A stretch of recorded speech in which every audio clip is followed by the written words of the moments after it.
Hi, welcome back to the IB Club. We'll be doing a review of chapters 3 and 4 today. Chapter 4 is literally just 2 pages, so I just thought I might include it anyway to this chapter. Let's begin, I guess. Oh, forgot. It's The Wave by Todd Strasser. Okay, so in chapter 3, I think it's probably one of the like boring chapters I've read so far. Like, it starts off so boring. Laurie, the main character, goes to lunch with her, meets her boyfriend David, and they just talk. Uh, David's more interested in food. It seems like this guy just all he wants to do is eat. I can relate. That's all I want to do. Sleep, eat, and poop.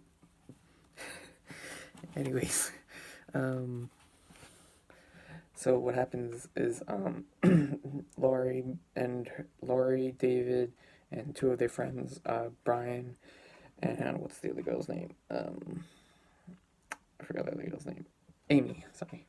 They sit at the table.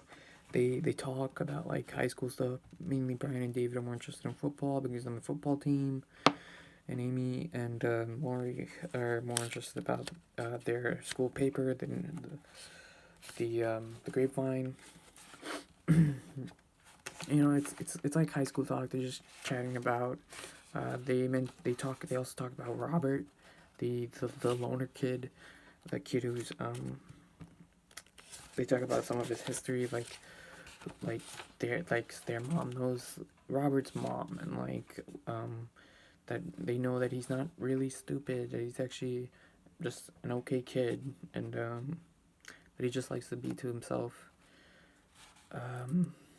And they also talk about the way things happen, like how if Robert sits on a table, everyone that was on the lunch table will move out and sit somewhere else.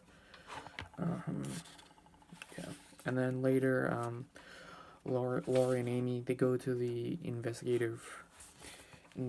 not the investigative. I mean their their room where they work on their paper for the Grapevine, and they mainly talk about what happened in Ben Ross's class and how I thought it was scary what they were seeing. Then later they talk about their relationships, and you get this inside look at Amy and Laurie's relationship, and you find out that Laurie and Amy's always are like these two best friends that are always competitive towards each other and everything, and it's like a weird friend enemy type of sort of deal. I guess they're just trying to just give backstory, trying to get you to understand who these characters are. Yeah, it's not really that dense. It's not that. Starting to think this is more of like a high school novel, which is just kind of boring right now. And then at the end of the chapter, they just get two people they know that work for the Grapevine come in and ask them if they're finished writing their paper for the Grapevine for the most current issue that should be coming out soon. But yeah, that's chapter 3 in a nutshell. It's not that great. I was pretty bored of the chapter and wasn't that excited about it. Chapter 4 is better, even though it was just 2 pages. We go into Ben Ross's home.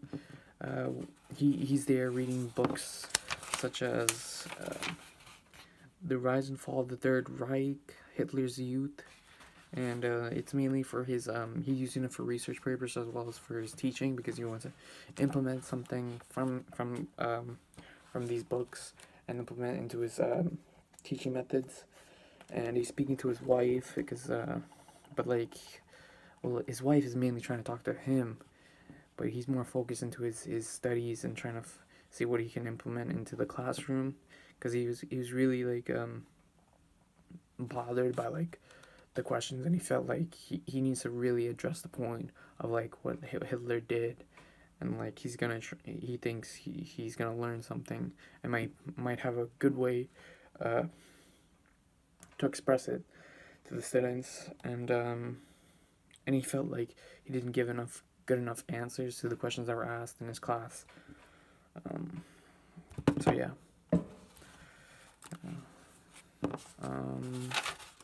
It's a short chapter. As well, there wasn't much that can be said. You mainly just get into the life of Ben Ross. He's just a normal guy, just trying to better the minds of the youth. And yeah, that's it for those 2 chapters. I could say honestly, chapter 3 was kind of rough read because it was just like, I don't really care about what they were talking about. It wasn't important. It was only fun. It was only good when they were talking about like Robert and how he is in the lunchroom and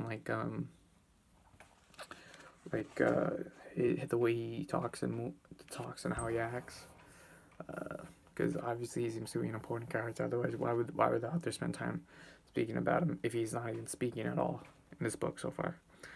But yeah, I guess we'll see more of and we'll see more of what's to come in the later chapters. And I hope you'll be there to read it with me. Yeah. Okay. See ya.